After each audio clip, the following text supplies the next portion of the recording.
Hello friends, உங்கள் mobile network எப்படி 4G 5G மாற்றினா பார்க்க போகிறோம். அதுக்கு முன்னாடி இந்த மாதிரி மோர் டெக் ரிலேட்டட் வீடியோஸ் பார்க்கணும்னா நம்ம சேனல் சப்ஸ்கிரைப் பண்ணி வச்சாங்க. அதுக்கு நீங்கள் எந்த ஆப் இன்ஸ்டால் பண்ண அவசியமே இல்லை. ஜஸ்ட் உங்கள் மொபைல் செட்டிங்ஸ் ஓப்பன் பண்ணிங்கன்னா செட்டிங்ஸ் ஓப்பன் பண்ணிட்டு பார்த்தீங்கன்னா சிம் கார்டு அண்டு மொபைல் நெட்ஒர்க்னு இருக்கும். அதை கிளிக் பண்ணுங்கள். அந்த ஆப்ஷனை கிளிக் பண்ணிங்கன்னா நீங்கள் எத்தனை சிம் யூஸ் பண்ணுறோம் அத்தனை சிம் ஷோ ஆகும். நான் ஒரு சிம் தான் யூஸ் பண்ணுறேன், அதனால் ஒரு சிம்மும் காட்டுது. அதை கிளிக் பண்ணிக்காங்க. இதை கிளிக் பண்ணி கீழே ஸ்க்ரோல் பண்ணிங்கன்னா ஆட்டோமேட்டிக்லி செலக்டட் நெட்ஒர்க்னு இருக்கும். அந்த ஆப்ஷனை கிளிக் பண்ணுங்கள். அதை கிளிக் பண்ணி ஆஃபில் இருந்து ஆன் பண்ணிக்காங்க. மேக்ஸிமம் அது ஆனில் தான் இருக்கும். அண்ட் அதுலேருந்து வெளியே வந்து பார்த்தீங்கன்னா 5G நெட்ஒர்க் மோடுன்னு இருக்கும். அதை கிளிக் பண்ணுங்கள். அதை கிளிக் பண்ணால் எஸ்ஏ ப்ரிஃபர்டுன்னு இருக்கும், என்எஸ்ஏ ஒன்லின்னு இருக்கும், ஆட்டோ செலக்டர்னு இருக்கும்.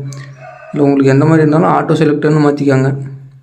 அதையும் மாற்றிட்டு வெளியே வந்தீங்கன்னா ப்ரிஃபர்ட் நெட்ஒர்க் டைப்னு இருக்கும். அதை கிளிக் பண்ணுங்கள். அதை கிளிக் பண்ணிங்கன்னா 4G 5Gன்னு இருக்கும். அதில் நீங்கள் 5G கிளிக் பண்ணிக்காங்க.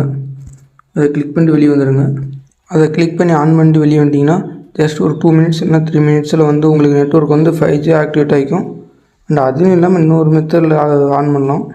அதுக்கு மைஜி ஆப்பை ஓப்பன் பண்ணிக்காங்க. அப்படி மைஜி ஆப் உங்கள்கிட்ட இல்லைனா நீங்கள் ப்ளே ஸ்டோரில் போய் இன்ஸ்டால் பண்ணிக்கோங்க. இன்ஸ்டால் பண்ணி உங்கள் நம்பர் லாகின் பண்ணிட்டு உள்ளே வந்துடுங்க. வந்துட்டு கீழே ஸ்க்ரோல் பண்ணால் உங்கள் மொபைல் நம்பர் இருக்கும். அங்கே ஒரு ஆரோ மார்க் மாதிரி இருக்கும். அதை கிளிக் பண்ணுங்கள். அதை கிளிக் பண்ணி கீழே ஸ்க்ரோல் பண்ணிங்கன்னா எக்ஸ்ப்ளோர் ட்ரூ 5Gன்னு ஒரு ஆப்ஷன் இருக்கும். அதை கிளிக் பண்ணுங்கள். அதை கிளிக் பண்ணால் இந்த மாதிரி ஒவ்வொரு ஆப்ஷனாக லோடிங் ஆகி சக்ஸஸ்னு வரும். சப்போஸ் உங்களுக்கு மொபைலே இதை அப்டேட் பண்ணாமல் வச்சுருந்தீங்கன்னா உங்களுக்கு அப்டேட் பண்ண சொல்லி வரும். அப்டேட் கொடுத்து அப்டேட் பண்ணிக்காங்க. அது அப்படி டவுன்லோட் ஆகி கடைசியாக சக்ஸஸ்னு வரும். சக்ஸஸ்னு வந்ததுன்னா அவ்வளோதான். உங்களுக்கு இந்த மெத்தட்லேயும் 5G ஆக்டிவேட் ஆகிக்கும்.